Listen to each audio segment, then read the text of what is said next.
Crimson Desert is a beautiful open-world game with gorgeous vistas. But have you noticed the walls boiling in the dark?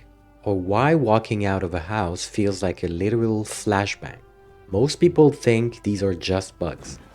They aren't. These are calculated, high-stakes trade-offs of the BlackSpace Engine's most radical gamble, getting rid of baked lighting.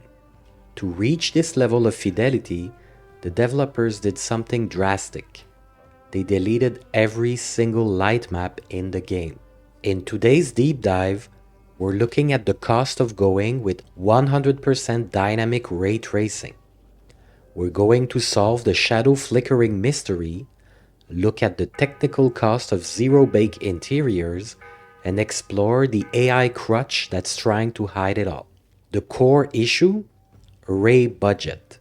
To keep this world running at more than 10 FPS, the engine uses a very low ray count. This forces the game to rely on ray reconstruction to literally paint over the gaps.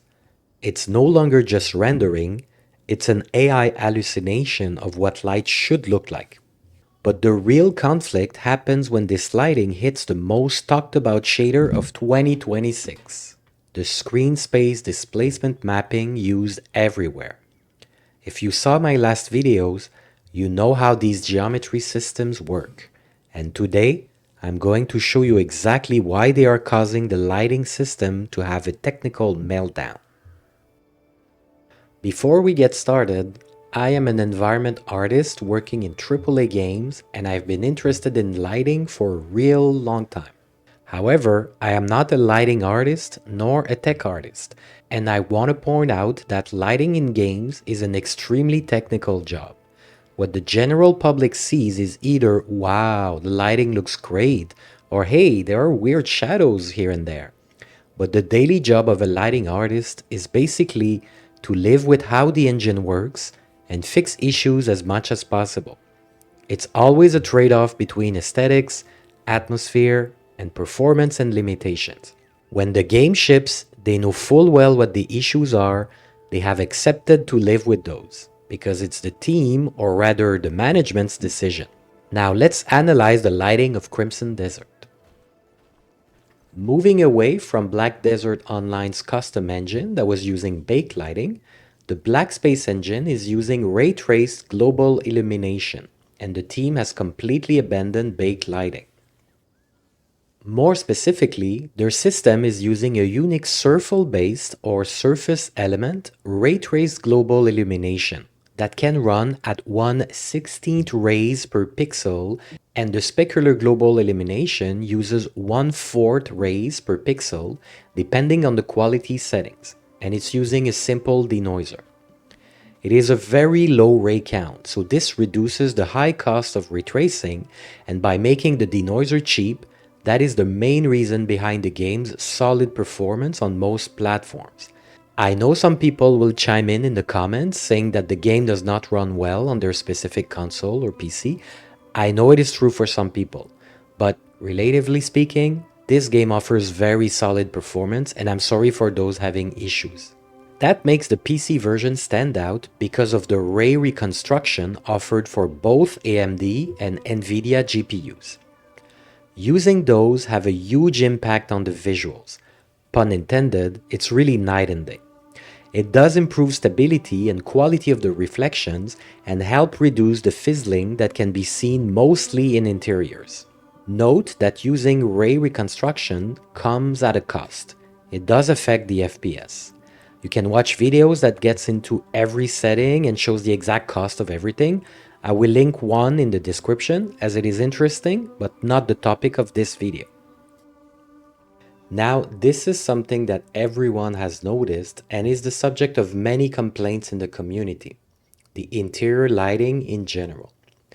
In a perfect world, the BlackSpace Engine would cast thousands of rays per pixel to calculate exactly how light bounces off a stone wall and hits a wooden table. But in a massive open world such as this one, that would melt even the top-of-the-line GPU. Instead, the engine is likely casting less than 1 ray per pixel for global illumination. Problem is the ray budget. For a stable image, you need hundreds of samples per pixel. But here, we're likely looking at 0.5 to 1 sample per pixel for the global illumination pass. When you have such a low sample count in an environment like a tavern at night, the variance between frames becomes massive. This is stochastic noise. Because each frame is essentially a random guess based on a tiny data set, pixel A might be calculated as lit in frame 1, but occluded in frame 2. This is the source of that boiling or simmering effect. To hide this, the engine uses temporal accumulation. It tries to reach convergence by averaging the light data from previous frames. But this creates a new problem: ghosting. If the camera moves faster than the denoiser can reproject that old data, the light information becomes disconnected from the geometry. This is why the BlackSpace Engine feels so heavy or mushy in motion. It's not just a low frame rate. It's a temporal upscaler and the denoising kernels desperately trying to reconstruct a coherent image from a mathematically bankrupt budget. Traditional denoisers use a Gaussian or bilateral filter, which blurs the image, while NVIDIA's ray reconstruction uses an AI model trained on correct path traced image to replace the blur with hallucinated details. But the noise isn't just a result of a low ray budget. It's also a symptom of a fundamental conflict between the engine's lighting and its geometry. While the Ray Traced Global Illumination is struggling to reach convergence, it's been fed false information by the surfaces it's trying to eliminate. Enter our mysterious shader that has been the talk of the town in the community, the Screen Space Displacement mapping technique. As we discussed in the latest geometry breakdown, Screen Space Displacement mapping is a shader-level illusion. It moves pixels, not vertices. To the engine's shadow caster, that displaced depth doesn't technically exist in world space. And this is where the system has a serious issue. When a ray is cast to calculate a shadow, it hits the surface using Screen Space Displacement mapping. But the shadow map is looking for the base geometry. This creates depth fighting, or Z fighting. The shadow is frantically trying to land on a surface that is constantly shifting its depth via the shader, resulting in that high-frequency jitter or shimmer we see with foliage. So, you have a lighting system that is already guessing and a geometry system that is essentially lying about where it is in 3D space. When these two collide, the boiling noise we saw in the tavern becomes a full-blown visual strobe effect. The root cause here is likely a failure in the shadow map bias calibration, because the screen space displacement mapping is pushing pixels away from the geometric normal. The standard bias offsets are no longer valid. The engine is essentially suffering from Peter Panning and shadow acne simultaneously, because the shadow map and the screen space displacement mapping depth buffer are never in sync. It's a cinematic versus real-time conflict that even the best AI denoisers can't fully solve yet. So, the engine has a low ray budget, high variance noise, and geometry that's lying to the shadow maps. How do the developers stop the game from looking like a flickering mess? They use the oldest trick in the book: aggressive auto-exposure. You might know this as eye adaptation in Unreal Engine. In most engines, you have baked ambient occlusion or light maps to provide a basis of lighting data. Without them, the BlackSpace Engine has zero static light information. To make a candlelit room even remotely visible, the engine has to crank the exposure value to an extreme degree. This is why you get flashbanged. The engine isn't just simulating your eyes adjusting to the sun. It's frantically recalibrating its entire luminance scale because there is no safe lighting data to fall back on. It's a literal wall of white light used to hide the fact that, for a split second, the Ray Traced Global Illumination hasn't converged yet. The flashbang is the emergency room of the BlackSpace Engine. It buys the denoiser, the temporal upscaler, 100 or 200 milliseconds to find the new light sources and clear the noise before you can actually see the geometry. It's a brilliant, frustrating, and purely desperate solution to the cost of 100% dynamic lighting. Let's take a close look at it here. We have the full sequence first, and then let's break it down. The character exits the door.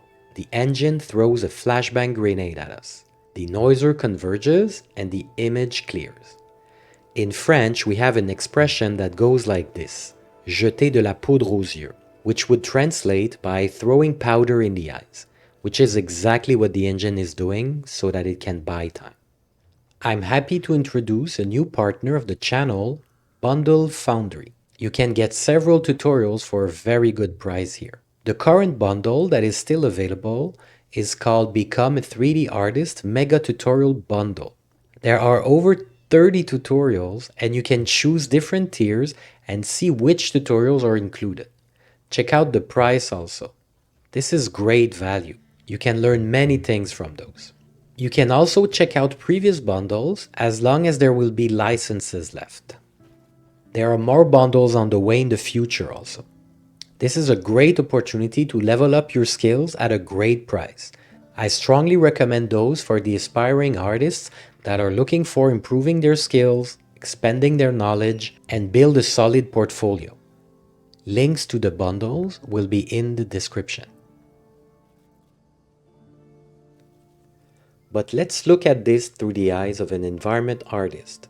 For decades, our workflow has been held hostage by the bake.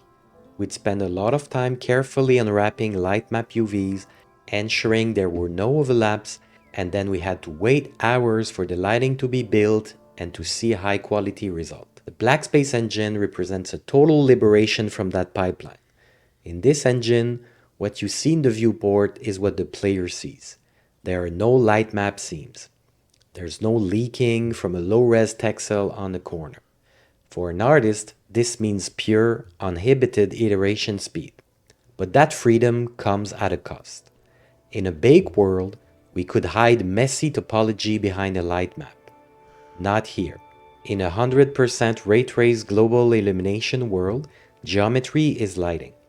If your normals are inconsistent, or your screen space displacement is too aggressive, the light will expose it instantly. This means the modern environment artist has to think like a graphics programmer. We aren't just placing props, we are managing intersection probability. Every micro crevice and overlapping face you leave in your mesh is a potential ray trap, a place where a ray can bounce, get lost, and fail to reach the sensor. If your topology is cluttered with redundant sub-poly detail, you're essentially forcing the engine to waste its tiny ray budget on dark data that never contributes to the final image. This is what leads to a localized flicker in the corners of your assets. In the BlackSpace Engine, clean topology isn't just about performance anymore. It's about signal-to-noise ratio. As artists, we now have to decide, is this extra bevel worth the 5% increase in noise? If you're learning from these videos but are still struggling to put everything together into a full environment, that's exactly why I built my full course. You'll build the entire scene step by step in real time, understanding composition, scale, materials, and lighting, so you can apply the same process to your own worlds. These environments were created by students using the same workflow you will learn here. It's designed for artists who already know the basics and want to create a professional portfolio work, not just isolated studies. This isn't about learning tools, it's about learning how professionals build environments. If that's where you're trying to get to, you can check the link in the description. Is Crimson Desert's lighting broken? Not exactly. We're witnessing the ambition paradox. Pertubis has built a lighting system for 2030, but we're trying to run it on hardware of 2026. It's just the first of a new breed of engine that has completely abandoned the safety net of baked lighting. We are watching the growing pains of the path-traced era in real time, but until the ray budget catches up to the geometric ambition, we're going to be stuck with boiling walls and flashbangs. By removing light maps, they've traded stability for possibility. They've given us a world where every candle, every spell effect, and every setting sun is physically accounted for. But as we've seen, when your ray budget is bankrupt, The image relies entirely on the AI crutch of ray reconstruction to hallucinate a reality that isn't quite there. I do have a free portfolio checklist that can help you figure out what is important to employers and might help you save some time on your way to your first or second job in the industry. The link is in the description.